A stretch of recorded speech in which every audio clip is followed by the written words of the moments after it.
बिस्मिल्लाहिर्रहमानिर्रहीम। अस्सलाम वालेकुम स्टूडेंट्स। बच्चों, मैं हूं आपका फिजिक्स टीचर आदिल शहजाद और आज के आर्टिकल में, आज के टॉपिक में बच्चों हम डिस्कस करने जा रहे हैं electric polarization of die electric.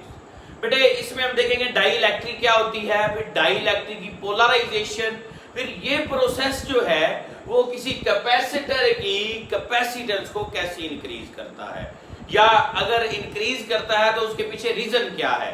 Last lecture में बच्चों हमने कैपेसिटेंस को डिस्कस किया था, पैरेलल प्लेट कैपेसिटर की। हमने देखा कि जो कैपेसिटेंस है वो प्लेट्स के दरमियान सेपरेशन पे डिपेंड कर रही थी, उनके एरिया पे और उनके दरमियानी मीडियम पे।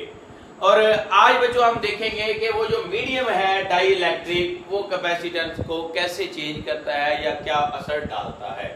सबसे पहले बेटे पोलराइजेशन की डेफिनेशन देखते हैं। In the presence of electric field, बेटे इलेक्ट्रिक फील्ड की मौजूदगी में जो मॉलिक्यूल्स होंगे किसके बना, डाई इलेक्ट्रिक के, वो डाइपोल्स बन जाएंगे। अब ये जो डाइपोल्स बनने का प्रोसेस है इसी को तो हम पोलराइजेशन कहते हैं। तो पोलराइजेशन क्या हुई कि process of the formation of dipoles. ये जो मॉलिक्यूल्स है ना आपके पास डाई इलेक्ट्रिक के, वो डाइपोल की तरह बिहेव करेंगे। अब डाइपोल बच्चों क्या होता है, यहां पे मैं आपको पहले तो समझाता हूं। सपोज दैट बेटे यहाँ पे एक चार्ज है पॉजिटिव, दूसरा चार्ज है नेगेटिव, ये इक्वल चार्जेस हैं और इनके दरमियान थोड़ा सा डिस्टेंस d है। ये जो डिस्टेंस d इनके दरमियान है और ये जो दो ऑपोजिट चार्जेस हैं ये मिलके बेटे क्या बना रहे हैं, डाइपोल। डाइपोल की डेफिनेशन है two equal and opposite charges, two equal and opposite charges separated by small distance. छोटे से डिस्टेंस से आप उनको क्या करते हैं, सेपरेट करते हैं, तो ये क्या बन जाता है, डाइपोल बन जाता है। अब डाई इलेक्ट्रिक बच्चों क्या है, ये न्यूट्रल होता है, वैसे इंसुलेटर कह लें, न्यूट्रल कह लें नेचर में। और इसके जो मॉलिक्यूल्स होते हैं ना बेटे, वो equal amount of positive negative charges पर मुश्तमिल होते हैं। मैं आपको बताता चलूं, आपकी बुक में एक लाइन लिखी हुई है। सपोज दैट ये दो प्लेट्स हैं कैपेसिटर्स की, अभी इनके ऊपर कोई चार्ज नहीं है, मैं ना इधर कोई चार्ज बनाया या ना इधर, ये मैंने जैसे मटेरियल आई, और इसके ये अंदर वाले मॉलिक्यूल्स क्या लेंगे, एटम्स हैं। देखें पॉजिटिव नेगेटिव, ओवरऑल ये क्या है, न्यूट्रल, ये भी न्यूट्रल, तमाम क्या है, न्यूट्रल हैं। लफ्ज लिखा हुआ है कि इनके पॉजिटिव नेगेटिव चार्जेस है ना, उनके सेंटर्स आपस में कोइंसाइड करते हैं, मिले हुए होते हैं, ऐसे समझ लें। जैसे ही बेटे क्या होगा, मैं यहाँ पे हम इसके ऊपर चार्ज अप्लाई करेंगे या चार्ज को स्टोर करेंगे या पोटेंशियल अप्लाई करेंगे, एक प्लेट पे कौन सा चार्ज आ जाएगा, पॉजिटिव, दूसरी पे बेटे कौन सा चार्ज आ जाएगा, नेगेटिव। तो बेटा ये चार्ज अप्लाई करने से, अब कह लें in the presence of electric field, होगा क्या, ये जो पॉजिटिव चार्जेस होंगे और जो नेगेटिव चार्जेस होंगे इस मटेरियल के ऊपर, वो बेटे थोड़े थोड़े फासले पे चले जाएंगे। इस प्लेट पे आप जानते हैं बच्चों कौन सा चार्ज है, पॉजिटिव है, मैं बना देता हूं यहाँ पे। इस प्लेट पे कौन सा चार्ज है सर, नेगेटिव चार्ज है। ये दरमियान में मैं आप बेटे वो डाइपोल्स क्रिएट कर रहा हूं जो आपके इस टॉपिक में या जो कंसेप्ट में बनने हैं। ये बेटे वो एटम्स के मॉलिक्यूल्स हैं, या ये वो मॉलिक्यूल्स हैं जिनमें ये वाले जो चार्जेस हैं वो क्या कर रहे थे, कोइंसाइड कर रहे थे। अब होगा क्या, ये पॉजिटिव है और एक नेगेटिव, क्या होगा कि यहाँ पे पॉजिटिव नेगेटिव वाले को अट्रैक्ट कर लेगा और नेगेटिव किसको कर लेगा, पॉजिटिव वाले को कर लेगा।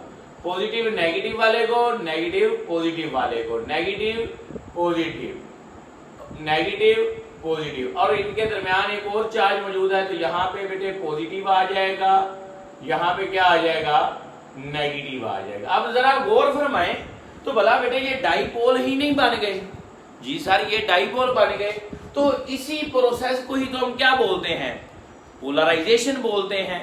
बेटे बात समझ आई, जैसे ही हमने यहाँ पे पोटेंशियल प्रोवाइड किया, चार्जेस स्टोर हुए, तो जो डाई इलेक्ट्रिक मीडियम था उसकी पोलराइजेशन हुई।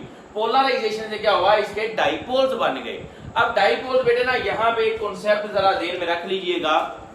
एक तो इलेक्ट्रिक फील्ड है, ये जो पॉजिटिव प्लेट से नेगेटिव की तरफ जा रहा है, जनरेट हो रहा है, यहाँ पे मैं बना देता हूं। ये है एक्सटर्नल इलेक्ट्रिक फील्ड। कौन सा फील्ड है? External electric field. अब जरा गौर फरमाइएगा, अंदर डाइपोल्स को ऑब्जर्व कीजिएगा।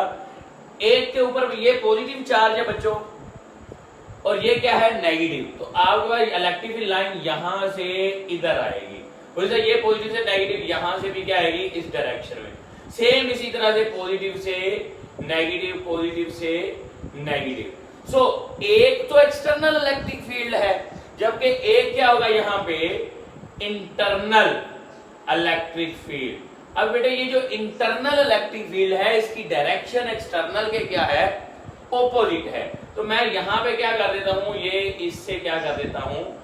माइनस कर देता हूं इंटरनल को, और ये बेटे तो ओवरऑल क्या आ गया? Net electric field. इसकी बेटे स्ट्रेंथ क्या होगी? क्योंकि एक्सटर्नल से कुछ माइनस हो रहा है तो नेट क्या आएगा? वैल्यू कम आएगी। अब बेटे इलेक्ट्रिक फील्ड कम होगा तो अगर यहां पे मैं आपको बताऊं, ये आप मेथड जानते हैं, हम इफेक्ट ऑफ पोलराइजेशन पढ़ने लगे हैं। अगर इलेक्ट्रिक फील्ड की वैल्यू बेटे कम होगी तो इट मींस के पोटेंशियल की वैल्यू भी क्या होगी?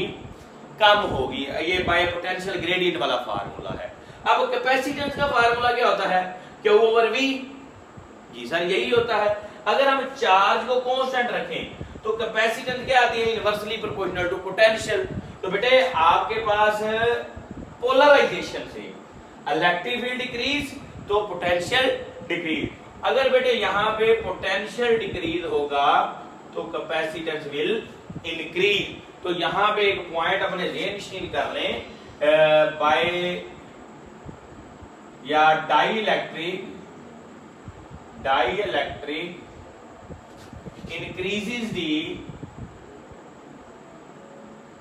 increases the capacitance of capacitor. बेटे जो आपकी ये डाई इलेक्ट्रिक होती है इसके यूज से कैपेसिटेंस कैपेसिटर की क्या हो जाती है? इंक्रीज हो जाती है, बढ़ जाती है। यहां पे आप इफेक्ट में ये पहला पॉइंट मैंने लिखा है आपके लिए, ये भी याद रखिएगा कि ये आप देखें नेगेटिव पॉजिटिव की तरफ अट्रैक्ट हुए, पॉजिटिव नेगेटिव की तरफ अट्रैक्ट, इससे सरफेस चार्ज डेंसिटी कम हो जाती है। जब बेटे इस फार्मूले में देखें सरफेस चार्ज डेंसिटी अगर कम होगी, इस फार्मूले में देखें तो इससे भी इलेक्ट्रिक फील्ड क्या होगा? डिक्रीज होगा। जब बेटे इलेक्ट्रिक फील्ड डिक्रीज होगा तो पोटेंशियल क्या होगा? डिक्रीज होगा।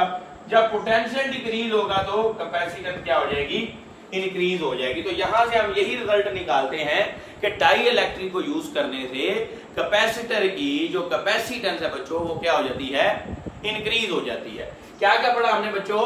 इलेक्ट्रिक फील्ड की मौजूदगी में जो मॉलिक्यूल्स होंगे डाई इलेक्ट्रिक के वो डाइपोल बन जाएंगे। डाइपोल कैसे बनता है? तो ऑपोजिट चार्जेस जो थोड़े से डिस्टेंस से अलग-अलग किए गए हों वो मिलके डाइपोल बनाते हैं। और जब कोई इलेक्ट्रिक फील्ड एक्ट नहीं कर रहा होता तब जो डाई इलेक्ट्रिक होता है वो न्यूट्रल होता है। जैसे ही इलेक्ट्रिक फील्ड अप्लाई होता है तो उसके बेटे क्या बन जाते हैं? पोल्स बन जाते हैं। एक इलेक्ट्रिक फील्ड एक्सटर्नल है, दूसरा इंटरनल है। दोनों के डिफरेंस से नेट आपके पास इलेक्ट्रिक फील्ड आता है जिसकी वैल्यू क्या होती है? कम। कम इलेक्ट्रिक फील्ड होगा तो पोटेंशियल कम होगा तो कैपेसिटेंस ऑफ कैपेसिटर ज्यादा होगी। दैट्स ऑल बच्चों, ये था इलेक्ट्रिक पोलराइजेशन और डाई इलेक्ट्रिक। होप सो आपको समझ आ गई होगी। अगर किसी पॉइंट की समझ ना आई हो बच्चों तो आप रिवाइज दोबारा से वीडियो को करके देख सकते हैं। कोई क्वेश्चन हो वो आप पूछ सकते हैं बेटे। और लास्ट में चैनल को सब्सक्राइब करना मत भूलिएगा। इंशाल्लाह नेक्स्ट टॉपिक में हम डिस्कस करेंगे energy stored in capacitor. Capacitor energy कैसे स्टोर करता है उसको डिस्कस करेंगे। मिलते हैं जी नेक्स्ट लेक्चर में, तब तक के लिए अल्लाह हाफिज़।